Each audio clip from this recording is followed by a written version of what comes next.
It's energy. Exactly. But imagine how advanced a Star Trek civilization would have to be in order to achieve that, to actually be able to build I have some a Dyson problems sphere. with the Kardashev scale because it seems to suggest a single path linear development to planetary and galactic civilizations. But then I had somebody who was into this sort of thing explain it to me, and that it wasn't necessarily a this is exactly how they're working, is that they're harnessing all this power, but sort of an indicator of how much power they're able to capture and how much power they're able to use effectively. So it's not as limiting as it sounds. Right. Well, and it obviously it is theoretical, and it's only measuring a society's or a civilization's ability to harness energy, and it doesn't say anything about what type of civilization it is. The thing is, though, in a scale, it only goes up to type 4, which is the ability to harness all the power from the entire universe. And oftentimes, in fact, in the scientific or in science fiction, this is sometimes referred to like the Q continuum. Q continuum for Star Trek. I was wondering when you would get to Star Trek. I've got to get to it sometime. Well, we've actually got another call. Okay, and Kevin maybe we'll from still tie in.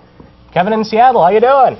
I'm doing just fine. How you guys doing? Pretty good. What you got for us? I'm calling because I've watched this once or twice, maybe 3 times so far, and I'm kind of confused because it seems to me that the terms, at least, okay, I think of myself as an agnostic, but I see the terms getting blurred. So I want to kind of put forward something and see if this fits into your idea of, a spectrum of beliefs. Okay. If you want to take a +1 and a -1 and put them at both sides of the scale and a 0 in the middle, I say you can put people who believe there's a God at one end, people who believe there is not a God at the other, and people who aren't sure in the middle. Now, is that roughly comport to what your understanding is of the 3 positions? Well, this is actually similar to this is very Dawkins close scale. to Dawkins scale of certainty, which you wanted to talk about. Yes. In Dawkins scale, he actually goes from 1 to 7. 1 being absolutely certain that a God does exist, and 7 being absolutely certain that gods do not exist or cannot even exist. And for myself, I find that this is where that conundrum of being absolutely certain versus being Darwin open-minded himself comes in. only classified himself as a 6, and I mean that's the thing. Dawkins. I got it wrong. So, yeah. I'm sorry. Go ahead. No, go right ahead. You were saying? So I guess.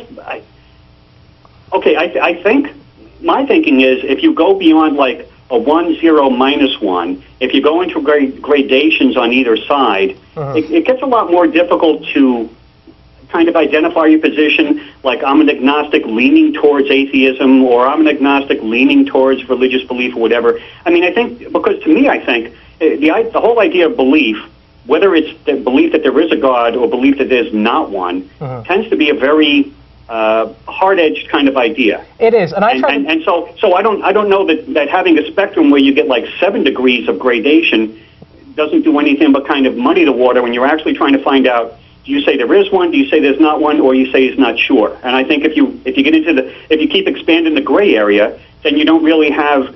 People are free to say, well, I'm actually a 3.5. Yeah, I try this side. There's a lot of people who are coming up with ways to gradiate levels of belief and disbelief, and Dawkins has a 7-point scale. I happen to like yours a little bit more. It makes it a little clearer to me. Actually. It is actually continuous. And then it makes it a continuous scale. I do like that.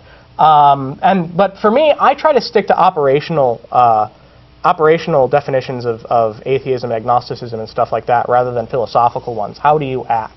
Do you act like someone? You're an agnostic? The question remains open. Do you act like there's a God and go to church and do these things? Which church do you go to? How many gods are you afraid of?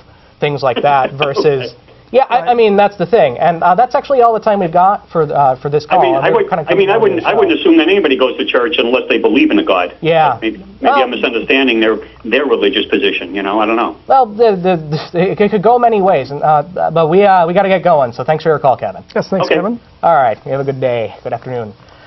But yeah, I mean, there's sort of the operational agnosticism. If you're sort of an atheist agnostic, you don't really worry about it too much. And then there's also sort of the Unitarian Universalist type of agnosticism, where it's sort of a pantheism, sort of anything could happen, type situation. I can kind of go both ways, but like I said, I go for a definition that's more how you act versus what you believe, because what you can believe changes.